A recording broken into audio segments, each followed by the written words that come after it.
حضرت بلال آئے جناب عمر سے ملنے، کیسے وہ کس طرح بھی آئے تو عمر خاطر میں نہ لائے، پر بلال حبشی دروازے پہ داخل ہوئے تو فاروق اعظم نے کرسی چھوڑ دی، ہاتھ باندھ کے کونے میں کھڑے ہو گئے، کالا رنگ ہے، نام بھی لکھنا نہیں جانتے۔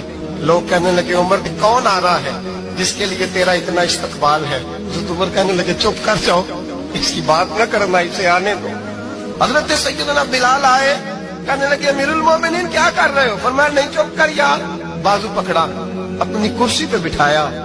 حضرت بلال کہنے لگے حضور میں غلام ہوں، مجھے تو طریقے بھی نہیں آتے ان کرسیوں پہ بیٹھنے کے، میں تو غریب ماں کا بیٹا، غلام باپ کی اولاد، یہ آپ کیا کر رہے ہیں؟ حضرت عمر کہنے لگے بلال تھا تو غلام ہی، پر جب سے مصطفیٰ کا غلام بنا ہے تو ہمارا امام بن گیا ہے، اب تو امام ہے رسول اللہ کی امت کا۔